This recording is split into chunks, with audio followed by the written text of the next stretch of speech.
midnight live stream Q&A, Fantasy Football 2021. You've got questions. I've got your answers right here. We're going to talk a little J.K. Dobbins, a little Najee Harris, a little Antonio Gibson, and where we like to draft all three of them. And I'm going to tell you right now that I feel really comfortable. I'm going to clarify on some Najee Harris doubt that I casted a couple days ago on my Tuesday or Thursday show, about Najee Harris, worrying about him climbing too high in redraft. I feel like my concerns are not as great because his ADP has been falling. I'll address that in a second. I will say J.K. Dobbins is looking more and more attractive in the 25 to 30 range. I won't say I want him in the second round. I don't mind him in the second round. I don't hate him in the second round. I certainly feel like Najee Harris needs to be at the bottom of round 2. J.K. needs to be at least at the bottom of round 2, but top of the third is really, really good. And Gibson, anywhere from 14 to 24 is about right. Still a ton of upside at 14, 15 overall to 24. I would take Gibson at 2.01 if push came to shove. I really wouldn't hesitate if I didn't like the way the draft was falling. I would definitely go Gibson at 2.01. What's going on, everybody? I feel like there's no notification going out again. YouTube is acting a little bit crazy. I think when you get that 1.01 draft selection and you're drafting at 24 and 25 overall bookend picks, very, very, very easy to go wide receiver at 24 and 25. Or if you've got number 2 overall, you go running back and then go wide receiver at number 23 and number 26. Same thing for number 3 overall. It's pretty similar from 1, 2, and 3 overall. You're always going to probably be left with 2 wide receivers back-to-back or near back-to-back at 23, 24, 25, 26 overall, and 27. I think the cutoff happens around 3.04, 3.05, 3.06 for talent. So it is a tricky spot to be in if you're drafting in the mid-third round, because then you get left with, do you go Keenan Allen, who's not bad, but he's not Calvin Ridley. He's not, in my opinion, J.K. Dobbins. He's not, maybe even Clyde. I may even take Clyde Edwards-Helaire over Keenan Allen. So, I'd love to hear what you guys think. Why is it showing nobody in here? I don't know. If you're in here, comment, because I feel like this thing isn't even live. I don't know what's going on with YouTube today. What's up, Mighty Buffoon? I don't know what's going on with YouTube today. It shows like 2 viewers. It showed 1 viewer. I mean, I know it's 10 o'clock at night Pacific time and 1 a.m. Eastern, but we normally have 30, 40, 50 people in here. So I don't know what's going on. There we go. Now it's the numbers are going up a little, but I don't know what the hell is going on with YouTube with their notifications lately. We're talking about Gibson. We're talking about J.K. Dobbins. We're talking about where we draft these guys. Where do we draft Gibson, Dobbins, and Najee Harris? Night Crew is slow to find you tonight. I don't know what's going on, bro. It shows like 3 to 5 people, and we have at least like 20 to 40. I don't know what's up. Listen, Smitty, I've decided this year to listen to no analyst and go only off of my intuition. I don't hate that, Harrington. Or Harrington? What was your name? It went by really quick. Harrigan. It's gonna be hard though. Like, bro, you're in here right now. You're gonna get a little influenced here and there. So, we'll see how that works for you. But I think you need to go off majority of what you feel. I think you should take in information from people, and don't let me talk you out of liking a player. Like, if you love Cam Akers at 12, like if you love him at 12, and I don't love him at 12, well, don't let me affect you. But if you're like, Dan Smitty, I like Akers at 12, or I have questions about Akers at 12, but I feel like I might take him, and I'm like, I don't like Akers at 12. Like, let that help you, but I don't know how you're going to do it by. Are you grabbing something to eat? No, I'm not. I think this year is the year I draft some sort of Najee Harris or Gibson or Swift. I just always go super safe and hate to draft a bust. I think Akers is very risky. I think Swift is very risky. Gibson's got a little risk, let's be honest. There's some toe issue concerns right now. There's the fact that the guy never was a workhorse running back or like starting level, like high production wide receiver. Like, he literally came into the pros with 30 carries and 30 receptions to his name in college, and the football team turned him into an elite running back. There's risk there, but I like the risk. It's baked in boys into the 18 to 25 overall range, especially if you get him at 3.1. J.K. Dobbins has similar risk in that his risk is more around situation, and he's great between 3.1 and 3.8, even 2.10 if you wanted to argue. Najee Harris has risk in that he has a horrible offensive line that is driving down his value into, again, a comfortable place. And so you're going to hear me repeat myself a ton over the next couple weeks, and I apologize for that in advance, but I casted a lot of doubt on Najee Harris on one of my live streams the other day when DeCastro got cut during one of my Tuesday, Thursday shows. I forget which day it was. And I made it pretty clear I was worried about it. I am. And so I'm going to beat this part into the ground for the next couple of weeks to make sure people understand my viewpoint, because I feel like people took away from that I don't like Najee Harris, and that I don't want to happen. So I'm here to rectify that. For the next couple of weeks, I will be repeating this. I love Najee Harris at a certain level. I feel like I was ready to, and I was driving people in the direction of going, hey, you're sitting there at 12 overall in a redraft. Take Diggs and take Najee at 13.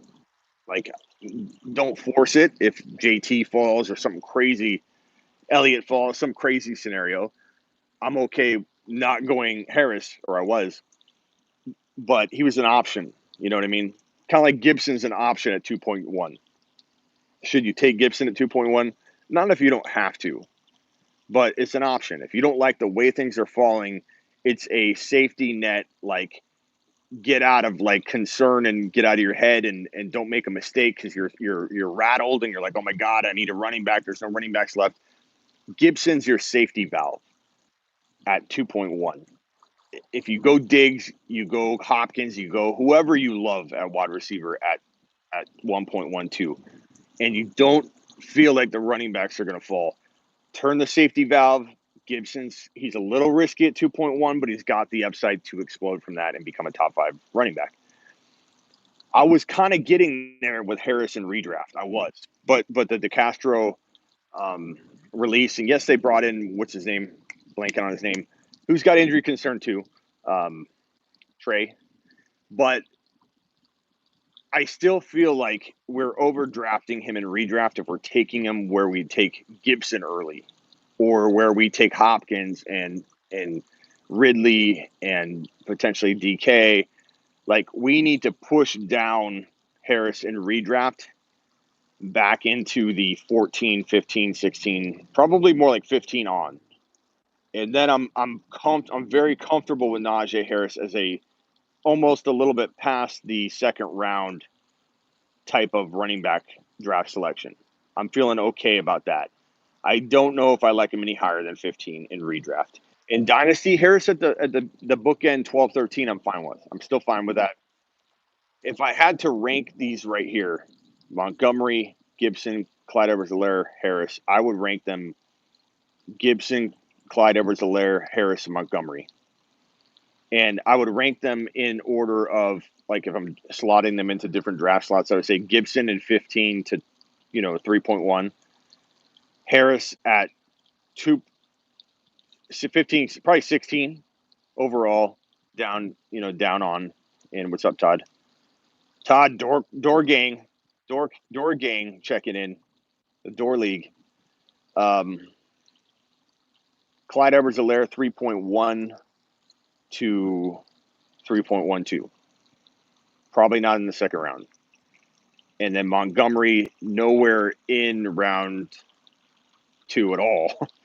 And maybe end of round 3. Definitely love Montgomery in round 4. So that's kind of how I rank those guys and where I slot them.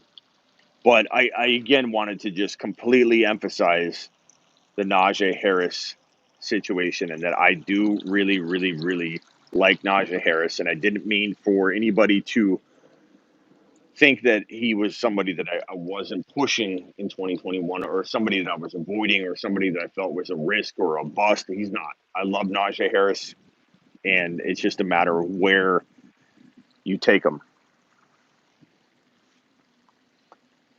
I'm going to do a mock on Yahoo and let you know anything crazy. Thank you, LaShawn. Thomas, what's up, man? Having a first pick in fantasy drafts is far and away the best pick. I was talking about that when I first started the show. I don't mind repeating it very briefly.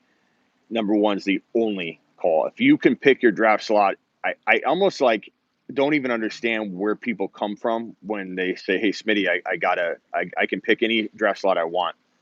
And they're asking me, like, I'm like, can you take the 1.1? And they're like, yeah. Why would you not? Why would you not take the 1.1? Not only do you get the number 1 overall player, and again, if you don't know who that is, and that's part of your problem, you want to run away from the problem, the great problem to have, that's on you. Like, that's your own problem. That's not my problem. You can't be decisive enough to say, I know what I'm going to do at 1.1. Then, yeah, you don't deserve the 1.1. Not talking to you specifically. And then on top of that, you get a person at 24 overall that is arguably as good as anybody going 8, 9, 10, 11, 12. Like, you literally get the guy at 24 that you get is as good as anybody in the late second round or late first round. And then on top of that, you're handed a guy, again, that is as good as anybody in like 8, 9, 10, 11, 12. You're getting 2 potential top 10 overall players. You're getting 2 players that could be the number 1 overall player at their position at wide receiver back-to-back at 24, 25, and you get the number 1 overall player. Like, almost should be ashamed of yourself if you don't win a league from the 1.1. It is such a huge advantage. And I don't get how people don't love the draft slot or don't just say, give me the 1.1, and they actually contemplate, do I want the 10? Do I want the 8? Do I want to be evenly spaced out? No, you don't. LaShawn says, I don't agree with the 1.1 at all, capital letters. Well, make your argument, bro. Make your argument. You take the last pick over the 1? Not me, bro. I respect your opinion, but I couldn't probably disagree with anything more. Because you take 11, you get the 11, 12. Not only are you potentially going to be faced with a bind of having to draft a certain position and not go best player available, which goes against everything I believe in. Your third rounder is so far away, bro. You know, it's so far away. You get pushed out of that range of players that could arguably be the number 1 player at their position. At 24, 25 in that turn, you are still arguably getting 2 players at your back-to-back that are top 10 overall players. I can find top 10 overall players there. When I look at the 24, 25, I go, God, Jefferson's a top 10 overall player. DK could be a top 10 overall player. Gibson could be a top 10 overall player. Like, I can identify 2 guys I feel very strongly can contend for top 10 overall production. And yeah, you know, it's all preference, bro. But that one I can't say I'm anywhere near on board with. But I appreciate your respect your take. Yeah, Christian McCaffrey got hurt. You can't blame yourself on that one. You can't avoid that. That happens. You could have had your number 10 overall guy get hurt. You need at least 3 or 4 really good players to win a championship. 1.1 just mathematically gives you the best shot. It does. Like I said, you almost be ashamed of yourself if you don't win at the 1.1. Jefferson, really, thanks to my boy Smitty. I had the 1.1 in Dynasty startup and started McCaffrey, Jefferson, and Ridley, thanks to my boy Smitty and his tutelage. Thank you. Sorry about that's who you drafted right now? That's great, bro. That's a great start. I thought you were talking about last year. That's fantastic. You see here, last year I can understand wanting to go 12, but this year an absolute landslide. Thomas is 1.1. I agree. This year, contrarian, that's a good team, bro. Yeah, it's like I couldn't be more passionate about any topic than 1.1 if you get the choice. Like, if there's ever a home run piece of advice I could give you, that would be it. I know LaShawn McCoy thinks differently, but that's my advice. We're all gonna have different perspectives, but 1.1 gives you such a huge advantage. This game right here, this is crazy, man. Does anybody know if the big man tore his ACL or what's going on with him?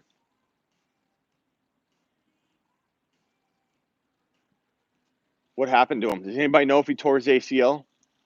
I mean, it's gonna be a walk in the park if he's out.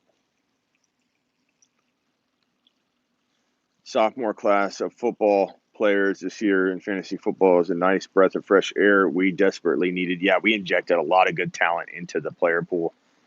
Fantastic amount of talent.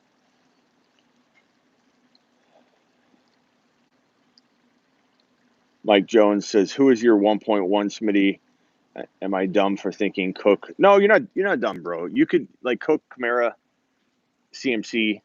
I mean, you could even. I mean, even if you told me you wanted Henry, you don't think Henry's going to drop off. You can give me good reason why you feel Henry could do it for one more year. Like, none of those guys are dumb at 1.1, bro. The real advantage at 1.1, of course, it's McCaffrey in my opinion. But if you disagree with me on that, the real advantage is that 24 and 25 turn. It's the fact that you're getting two DK Metcalf type players, or you're getting two Ridley type players, or you're getting, if you want to go running back, wide receiver, you could go McCaffrey or Cook or whoever, and then get J.K. Dobbins and DK. Like, it's such a huge advantage. This is important, Smitty. What do you feel about Eckler? I like Eckler a lot, but I do worry about him staying healthy. I'm not going to lie. But if you can get him in the late second round, I don't know if you can. He sometimes goes in round 1. He sometimes goes at 15 overall. Eckler's kind of all over the map. I don't know that he's a player we can really pinpoint an ADP on, because I've drafted it in drafts where he goes 7 and then he goes 15. Like, I don't really trust ADP data this year. It's really weird. I don't know if you guys have experienced this as well, but we have more ADP sources and places to get information than we ever have in the past. And yet ADP data is like less accurate than it has ever been before. So I compile an average of ADP rankings and I provide them on sleeperu.com, which I'm going to update tomorrow probably. And so a lot of things are going to get bumped around, but I average. So I do something kind of crazy with my ADP. So as I just mentioned, I don't know if any of you have realized that ADP data is not accurate, right? Like today, in today's world. I don't know why. We have more sources than ever. But what I do is I take 2 or 3 of my most trusted sources and I put them in a column. So column A, column B, column C. Then I take the less accurate ones because I don't want to exclude them, because in some cases people really are drafting these players where they're drafting them. It is a component of ADP information because people are going to draft weird. So I don't want to have a heavy weighted injection into the ADP, but I want it involved. So then I take the 3rd, the 4th, and the 5th lesser ADP data rankings that sometimes don't account for injuries and things like that. And sometimes there's like pre-NFL draft ADP data in there and you can't separate it or pull it out. And then so it's like pulling the rookies down. And so I take that ADP data and I average all 3 of the bad ones into one and count that as one ranking. So I have my first, second, third, and then 3 of them together as one as the fourth, averaged together, sortable by whichever one you want. And it ends up being really, really accurate. It depicts ADP data pretty darn good because it encompasses everything, but doesn't have a huge heavy weight with the bad ones, but it includes them. It's pretty good. I've done 2 drafts before. I heard your line in the sand draft strategy and 2 after. And I absolutely killed it using the line in the sand. Attaboy contrarian. Attaboy contrarian. I appreciate you. Yeah, line in the sand, bro.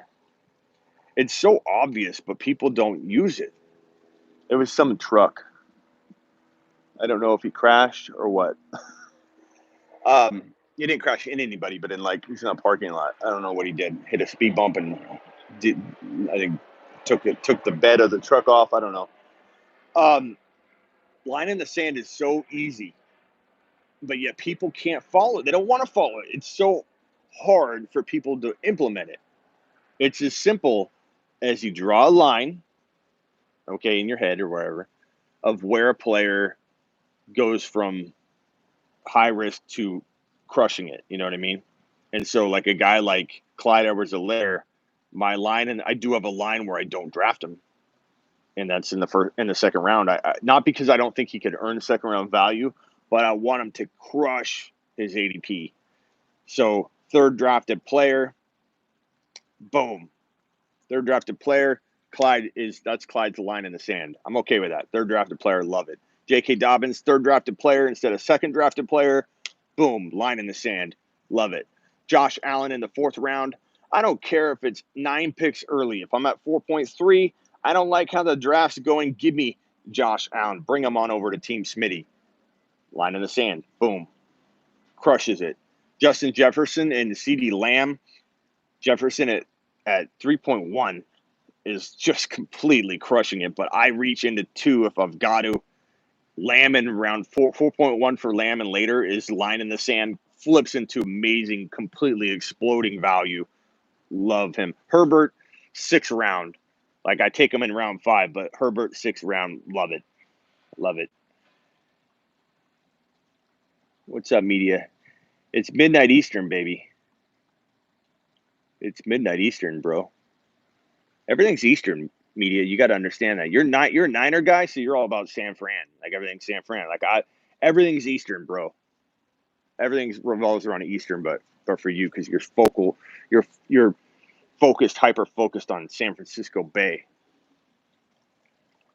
Doesn't matter where I'm at. It's East Coast, baby. It's always East Coast. 25 and only 12 likes. Wipe your feet.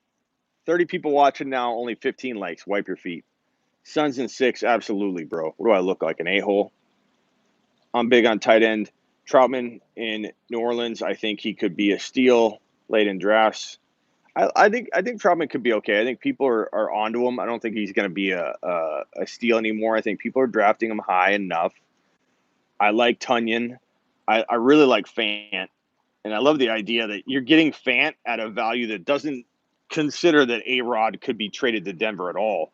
And if he does, you look like a genius. People will call you lucky. Fant has really good value baked right in. What's your line in the sand for Kelsey? For me, bro, I mean, I probably mock drafted him once or twice. I know I have. But even when he's there at 18, like I know the value's there, but you got to keep in mind that I'm a go-getting Waller. I'm a predicting Waller, the next Hawkinson. That's my thing. So I don't really spend even a second rounder on Kelsey, but I will tell you that he's a great value for anywhere from like 15 on. But it's not my cup of tea, bro. I'm all about getting Fant, getting Tunyon, getting Logan Thomas, getting guys like that later. Combination of Jared Cook and Tunyon, I'll be fine. I might get 10 TDs combined, rotating those two, and end up having a lot higher tight end scoring than most people would expect. I'm 100% out on Miles Sanders as well, given his ADP. And his ADP climbs and goes down and climbs and goes down. If he was in the 4th round, I might consider it, but he probably won't fall there. People are like, they love him. Swift too. Miles Sanders and Swift, I won't go near. Those are too big of voids for me. Not that they couldn't both do well if they got the work, and they could get the work, but the risk is really high. If you could only do redraft or dynasty the rest of your life, I would choose dynasty, bro. Can you rank Miles Sanders, J.K. Dobbins, Chris Carson, Swift, Mixon, Najee Harris, Eckler? Okay. I'm going to go in redraft. Here's the thing: is I rank J.K. below Najee, but I almost want to switch it. Like every time I talk about it, Najee like top of or end of round 2. J.K. very top of round 3, but I like both of them, and I could argue J.K. is even. Eckler for me is right where J.K. is. I know that's late for some people. Some people love him at like 12, but I love him right at like 24, maybe 18. I could go Eckler 18. It depends on the flow. Probably Carson over probably Mixon over Carson, or Carson and Mixon very, very close. Got something in my eye. And then Swift is like down below all of them, bro. How do you feel about Javonte Williams? You know how I feel about Javonte Williams, Matthew. You had to have seen that. You're asking me because you want me to pump him up again. Yeah, Thomas knows. You want me to pump him up again. You want me to go on a rant about how this man's going to win you your league. Thomas knows what I'm talking about. I love Javonte Williams, bro. Like, especially when that line in the sand for him is like, I mean, it could creep into round 4 and I wouldn't bat an eye if it crept in there, and it won't creep in there unless he's the like named starter. You know what I mean? Like if he's named the starter, he goes in the round 3, bottom of round 3, easy.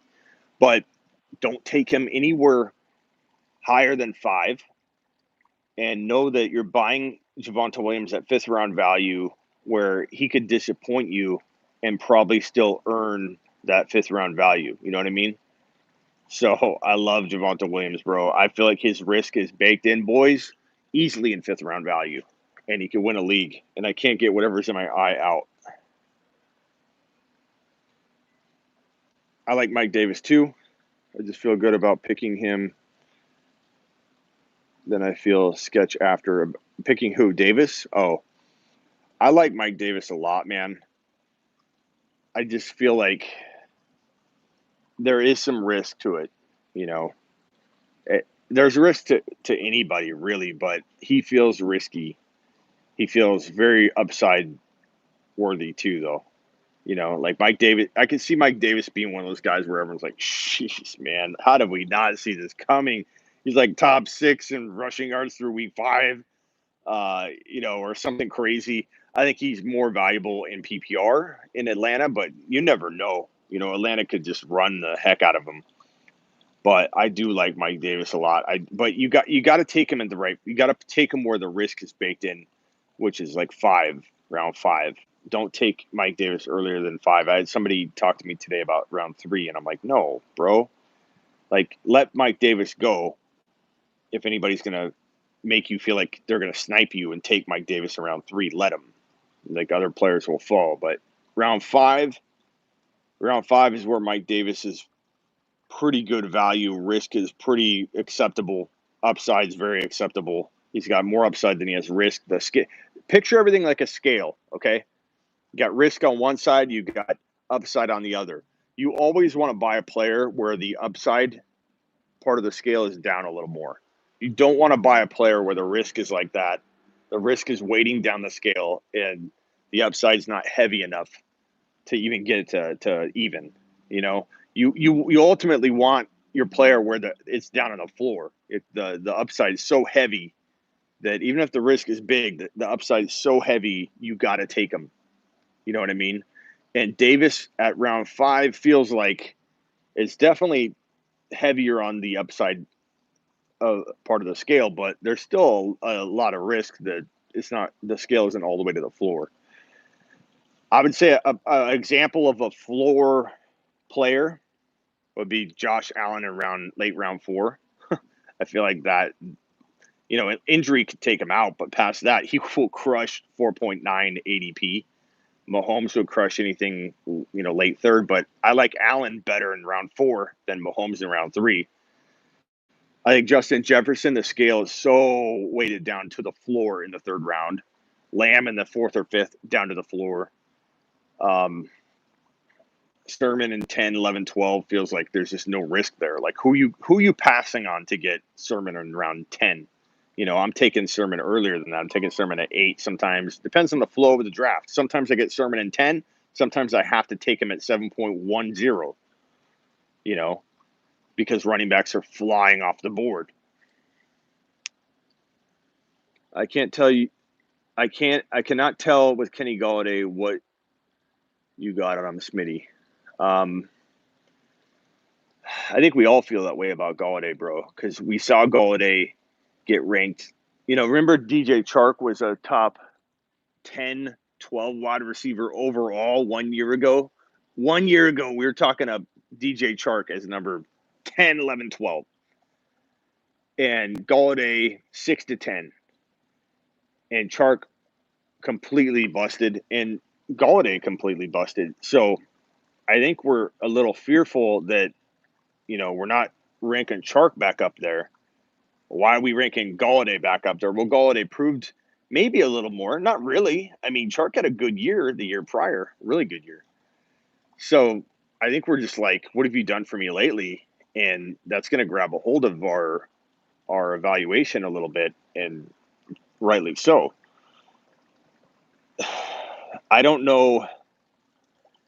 It's a real tough thing to like, okay, he's going to New York. He's changing teams. Changing teams for wide receivers is always pretty much tough. Hopkins did fine.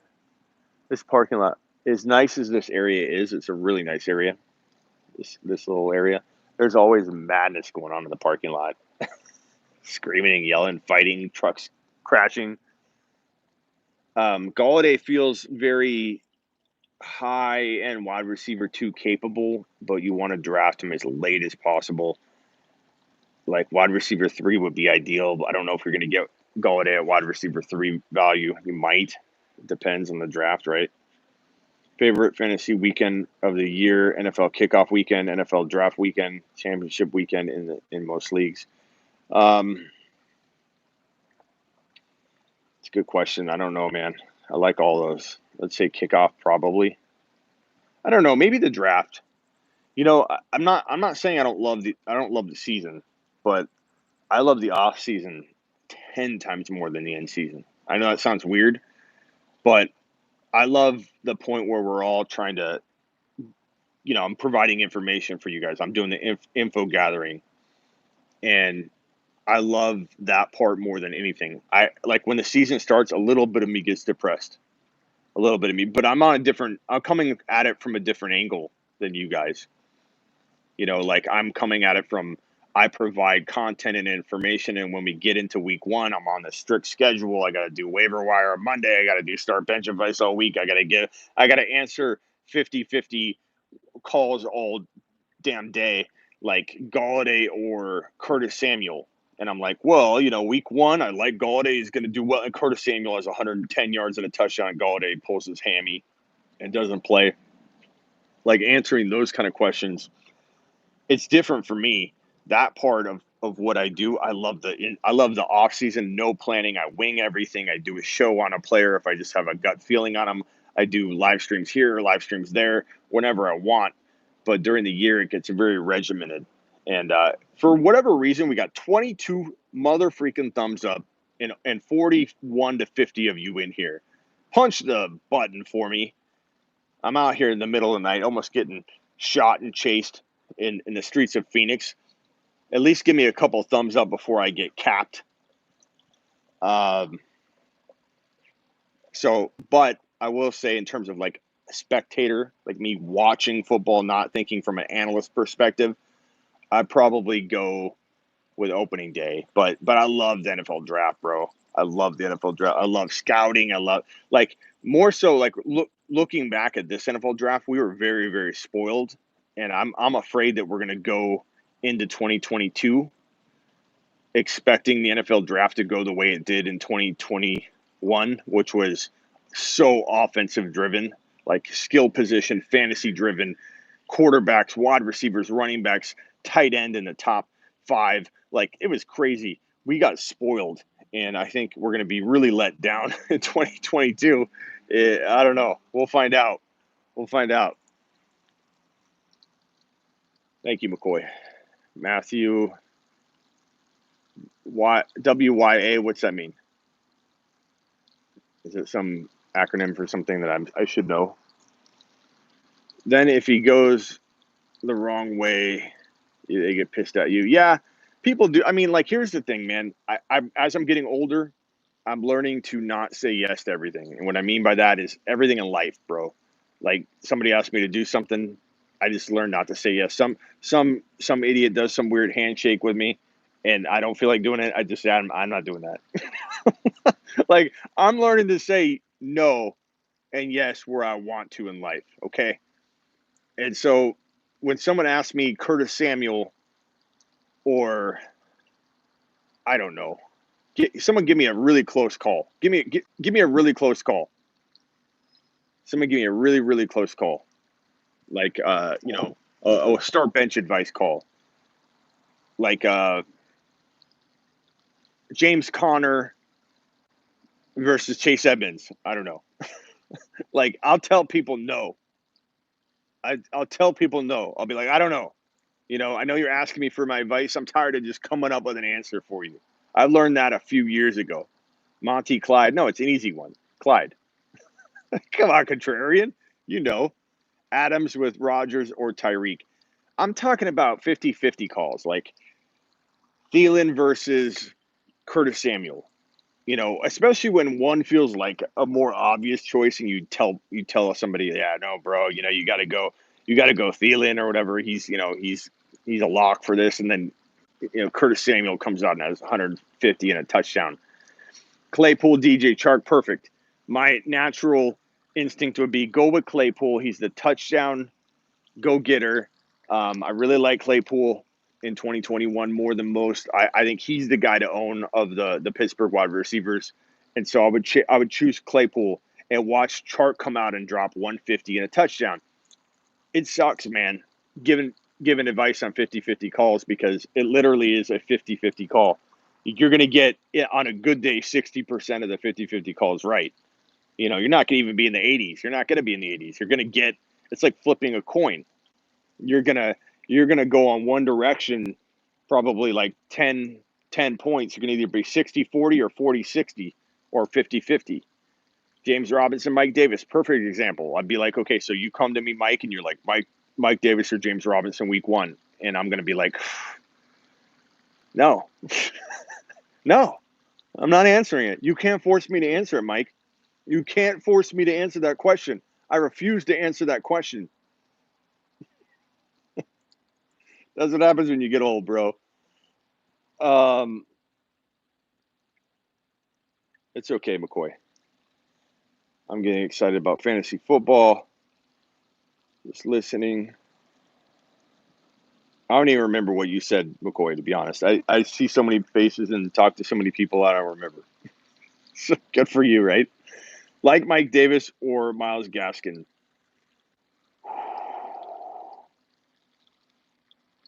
God, this is one of those 50-50 calls, bro. No, the answer is no.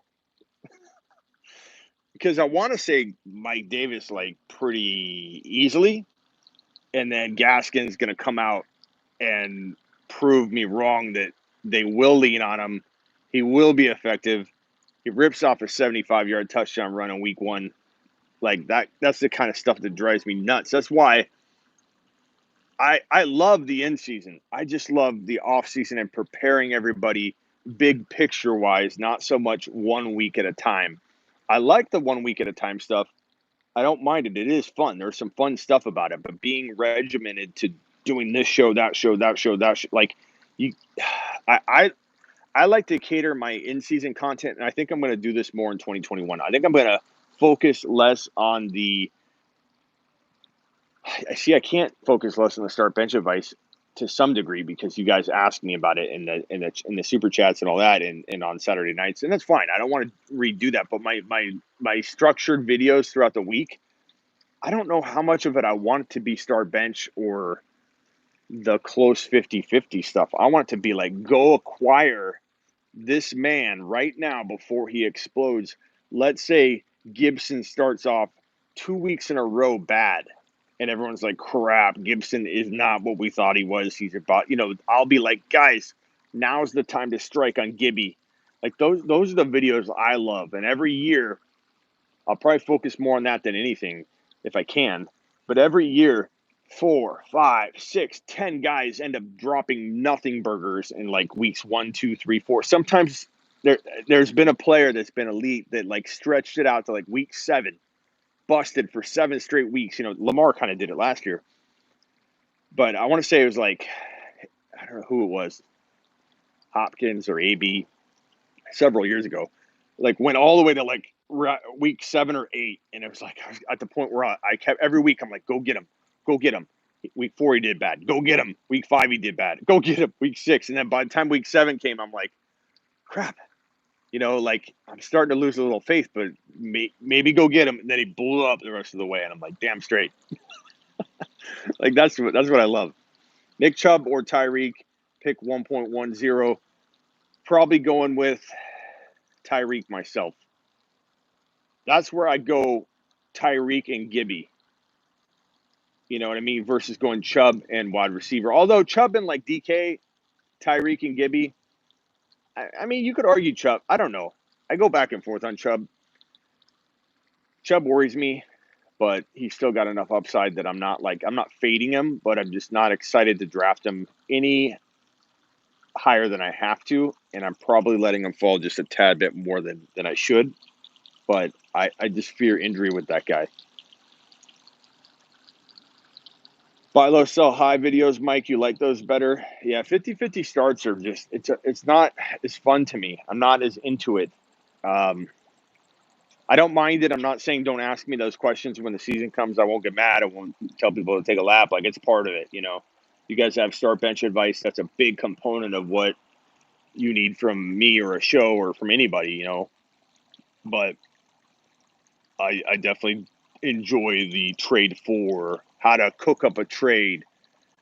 My one-on-one HeySmitty.com text service, which I'm offering a deal. Who wants the text service at a hell of a deal? Let me know.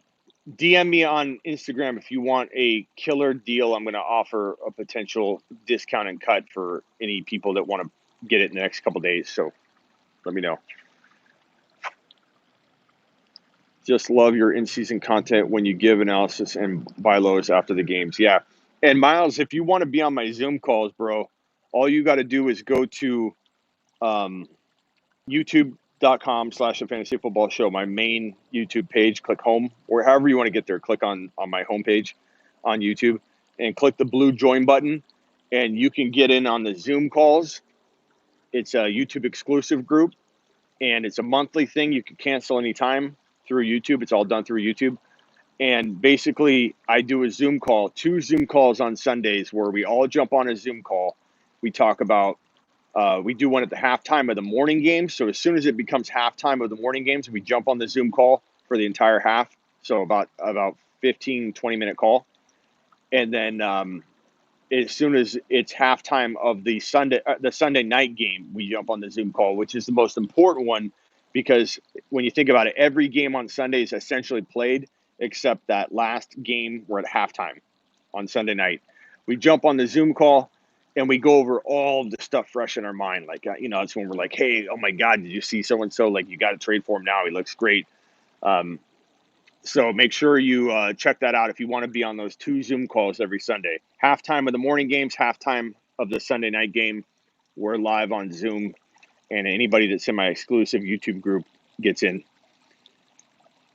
McCoy says, yo, I just followed you on Spotify Green Room. What does that do? That allows you DM me, McCoy, on Instagram, and I'll put you in the Spotify group chat. So I have a Spotify group chat. Whenever I go live on Spotify Green Room, which is like a live broadcast of an audio podcast that I turn and publish into, I publish those on Spotify, Apple Podcasts, anywhere you get your podcasts. The show I do on Green Room Live gets published on on my regular podcast shows, audio. But you get to listen to it live. You get to come up on stage and ask a question. Your voice will be on the podcast, and then I publish it to all my podcast platforms. But the important part is you can ask a question live. There's a chat, and you can come up and talk. So it's pretty dope. But DM me if you download Green Room, Spotify Green Room app. It's Spotify space Green Room, all one word. Download that. Follow me. You can search by just going under people, type in fantasy. You'll see me pop right up. Just type fantasy. I'll pop right up. And follow me, and then DM me on Instagram, and I'll add you to the Instagram chat group. And then when I go live on Green Room, I put the link in there, and I go, guys, I'm live in Green Room right now. And then everybody clicks the link, and those special people come in, and they can ask questions, and you guys are on the live show, or the replay of the show because it's live. How do I feel about Stafford? Let me address that in 1 second. Thomas says, Smitty, what? Or I'm sorry, where is that? Oh, LaShawn says, I will try to buy the tech service as well, just to bounce off ideas. Okay, LaShawn, go to heysmitty.com, or actually DM me on Instagram. I'll give you a major discount code. Stafford, I like Stafford, bro, but I'm not as quick to anoint him this like top 6 quarterback like everybody else. I feel like he's going to have some growing pains. I don't know how I feel about the whole situation. Everybody's just assuming everything's going to be smooth. And a lot of times quarterbacks have a transitional period. Rapport needs to be built with the wide receivers. I don't know what they're going to do and how they're going to implement that offense differently. So Stafford, to me, I'm just not really drafting him. It's not that I feel like he's going to bust really, but I'm just not. Harris or Williams as the number 1 rookie running back to draft. Yeah, Thomas has it nailed. Harris all day. However, I do believe Javonte Williams in the end could be the number 1 rookie running back. But drafting is completely different than like expectation level based on ADP. Like CeeDee Lamb could be a top 1 to 5 wide receiver. But do you draft CeeDee Lamb in even round 2? No, hell no. Do you draft him in round 3? Try not to. Draft him in round 4? Yeah, but he's a top 1 to 5 wide receiver. Doesn't matter. ADP determines everything. So in hindsight, we might look back and say, damn, Williams was by far the choice, but you got to take advantage of redraft ADP, which puts Williams around round 5, puts Harris around 15 to 20 overall. That's a huge discrepancy, bro. And it really, what it means is that Javonte Williams is the undervalued one with more upside, a little bit less risk, but doesn't mean Javonte Williams can't deliver exactly what you're paying him to do, draft capital wise. So I don't know that there's a right or wrong answer. Javonte Williams is getting drafted later. There's more risk, so the later draft value is warranted. And Harris, I mean, he could earn top 5 to 10 running back value. You're getting him at 15, still good, still outperforming it. Not wishing injury upon anyone, but if Gordon fell off the face of the earth today, I won't get upset. That's what Thomas is saying here. Brandon Cooks, I don't know what to do with Brandon Cooks, bro. I don't trust him. Is it smart to draft Watson in like the 12th round? You know, it's funny. How much heat did I get? You guys were there in the very beginning stages of the fading Deshaun Watson that I was doing. Like, do you remember when I traded Watson for Josh Allen and I gave up a future first rounder in 2023? And I posted that, and everyone's like, I don't know if I like that Watson's coming back. Like, I got a lot of Watson's playing week 1, bro. Give it up. Give it up. Like, I got a lot of that. Now people are talking about where do I draft Watson in round 12 or not at all. So, yeah, I'm definitely not sure where to tell you to draft Watson, bro. We're in the throne draft in week 14 or week 15. I'll be honest, man. I don't know. I'm tempted to say, hey, guys, should we take Watson in the 14th or 15th round? Maybe, because we're at the end of the draft. We only go 16 rounds, but I don't know. I don't know if it'll work out. Odds are, like I've said from the beginning, very, very strong chance he doesn't play in 2021 at all. And even if he settles on all 20 plus cases and then the criminal investigation, because people got to remember the criminal investigation is kind of on hold. It's waiting. It's because it's standing on the back of the civil claims. So there are 20 plus civil claims against Watson, claims of which have stirred up a civil or a criminal investigation to be opened because of the claims inside the civil claims, the accusations being made. And if Deshaun Watson settles with all 20, which is a lot of, it's not one case. It's consolidated into one case, but it's not one case. Every single one of the cases is an individual separate case inside that case. So not everybody might settle, but if they settle on all 20, then the criminal investigation goes away, most likely. Then what happens? Watson comes back and plays week 1? I don't think so.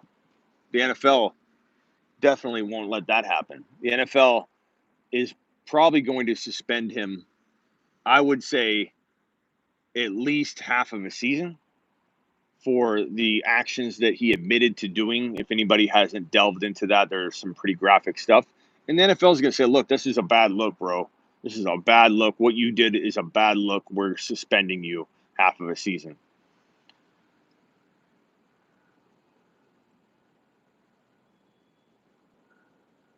All right, last question. What's up, Austin? Miles, Austin, Thomas. And for those of you, let me just real quickly, if you do a $20 super on any show in the upcoming weeks and month, you're going to be automatically written in permanent marker on my studio door. I've been doing that all week. So $20 super chat gets you on the door in permanent marker and into what we call the door league. If you donate the super $20, you're in the door league. For right now, you can enter multiple times. We're going to have to cap it at some point because you need to have like there are going to be multiple leagues all fighting as one league. We just might have to divide it up into different conferences, so to speak. And the door league will have one first place prize, total point winner. So even if we do multiple leagues fighting as one league, whoever scores the most points out of all 4, 5, 3, 2, 10, however many leagues we get, whoever scores the most points out of all the leagues combined is number 1. And therefore, you will win, prizes, stuff like that. I got some Roku devices, some Fire Stick TV stuff. Probably do like a jersey. We'll have some stuff to give away. When is the door video? What do you mean, Double A? You're on the door, bro. You're in the door league too, Double A. You doing mocks tomorrow? Probably. Off topic, but can I become a mod? On YouTube? Hey, I'm pretty confident in you being a mod in here, but do I have any other mods in here that want to vouch? Because that's how we do it here. We have, if other mods vouch for you, that gets you in. Like, I don't even decide who becomes a mod. I leave it up to my mods because my mods see everything from a mod level. I don't think I've seen the door with the names as of yet. Okay, Double A, after you're done here, rewatch the earlier video from today, the Tuesday show of the Fantasy Football Show live. Rewatch that, and from the beginning, you'll see the door. People do a $20 donation, super chat, and then I go and write their name on the door. You're on the door already, bro. Double A, do you vouch for Thomas? I mean, I do, but I think I do. Thomas, no offense. I don't know I don't know everything you type. I'm pretty sure I trust you. But if Double A, my girlfriend will be quite jealous. Why, Double A? Why will she be jealous? This is the first stream I haven't seen Noah Moon in over 2 years. Double A, do you vouch for Thomas? Sal. T Sal. So the door league will work as follows. Let's say we have 24 people. We're going to have way more than 24 people, but let's say we have 48 people. We're going to have multiple leagues. We'll have a league for every 12, and they'll all be considered one, consolidated in terms of record, or who has the most points by week 17's end wins the entire door league. I might do it where we create a single league on my fantasy league with different divisions, but use total points and that. Better value ETN. Thomas is double A. Okay, Thomas, hold on 1 second, bro. Add moderator. Boom. Thomas, do you see? Use your mod skills appropriately. Thomas, do you see your mod options? Don't block people for being disagreeable or whatever. Like, look at Noah. We keep Noah around. Thomas, I don't want you blocking Noah. Smitty, I'm on top player in each league. Should I go into weeks 14? Should go into weeks 14 to 16 playoff. I might. It depends. It depends on how many leagues we have. I've thought of that already. I thought about that. We'll probably have to define the rules and everything as we get, deeper in. Because what if we have, more than 4 leagues? I don't know.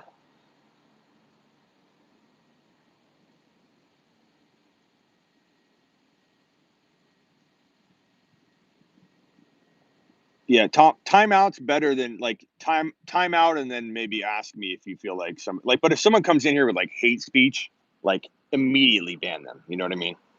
I don't want that on my channel. B, deserving of a ban. So if somebody comes in and drops slurs of, extreme degrees, bro, just punch it.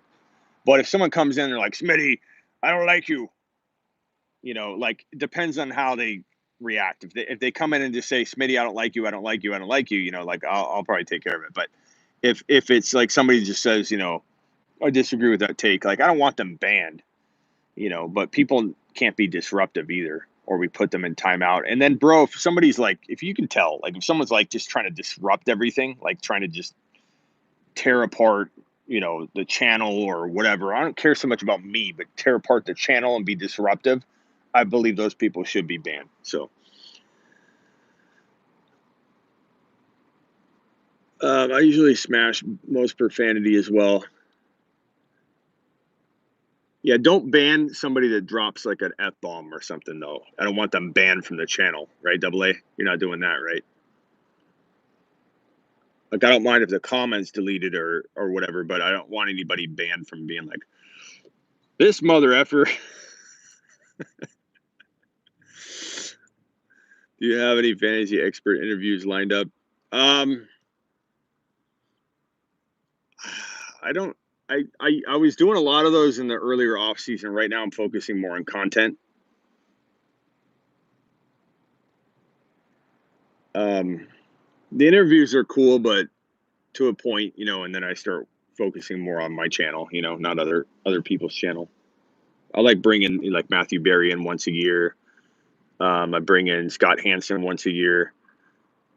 I bring in, a couple of the heavy hitters. One of the footballers comes on once a year. And then, past that, it's 4 or 5 other guys. NFL players come on. Damian Berry came on. He's a former running back for the Ravens, Super Bowl champion. I mean, he wasn't a huge player, a big name player. But this parking lot. If I get shot,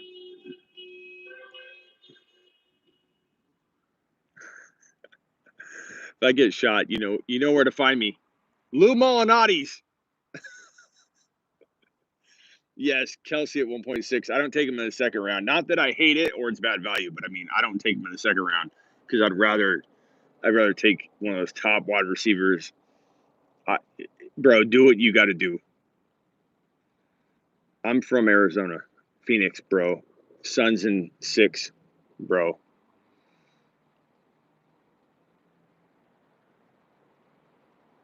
But Michael Zastro, no, don't take Kelsey at 6, bro. Too early. I mean, unless it's a 2 PPR, And Scott Hansen, the guy does the Smitty opener from the NFL Network. Yeah. Scott Hansen is the red zone guy. 7 hours of commercial-free football starts now.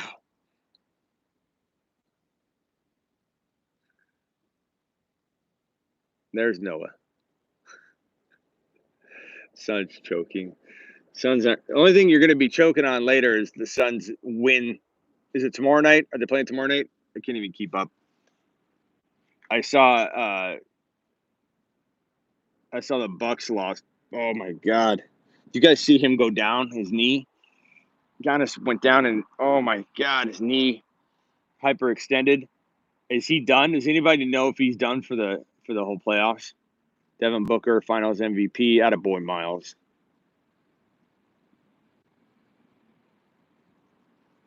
Don't wanna hate, but Booker is one of the most overrated players. I'm glad you held back, Noah.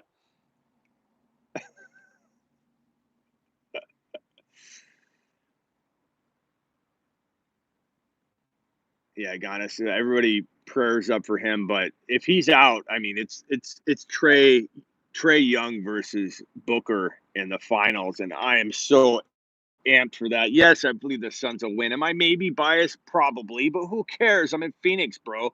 This is downtown Phoenix right here. Well, this is like the armpit of downtown Phoenix. It's a couple miles down that way, but Suns Arena is down 3 miles that way. I don't care. Suns in 6.5. Give me the Suns in 6.5, bro. Clippers haven't lost a series down 0-2. It's over for the Suns. No way, bro. Suns aren't losing. What is the Suns aren't losing 2 more. They have to lose 2 straight more, bro. I'm so sad I was in Phoenix when I was young and had a terrible panic attacks. Why?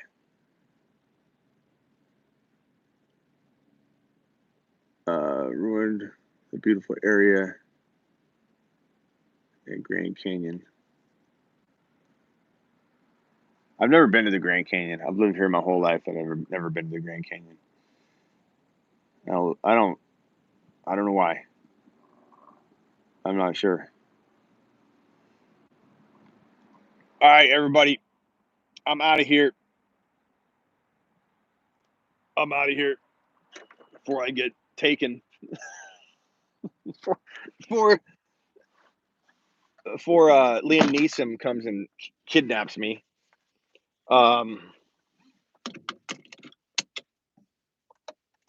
If we're being honest, Suns get bounced in round 1 if everyone's healthy. A lot of big breaks for them this year. Yeah, but we've had some issues too, though. You know what I mean? Like everyone's kind of had it. I don't think anybody's been healthy, bro. Suns lost Chris Paul early on. He had the shoulder injury, then he went out. Then Booker broke his nose and he's playing with a mask. Then, like we've had some bad luck too. So if we're being honest about being honest, bro, I'd probably say that everybody's been hurt. But yeah, I mean, do I feel like there's a little bit of luck on our side? Maybe. But I feel like the Suns have some magic going on. Now, granted, they have looked like they've fallen flat a little bit the last couple games, but that magic is there. Yeah, there's been injuries all over the place. No one cares. After a couple years, banners fly forever. That's right, bro.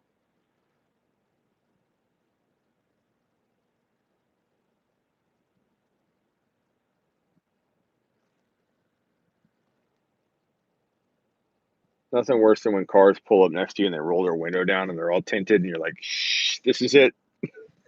If I've got one thing to say, CeeDee Lamb round 4, Clyde Edwards-Helaire, don't hate, believe, and good luck.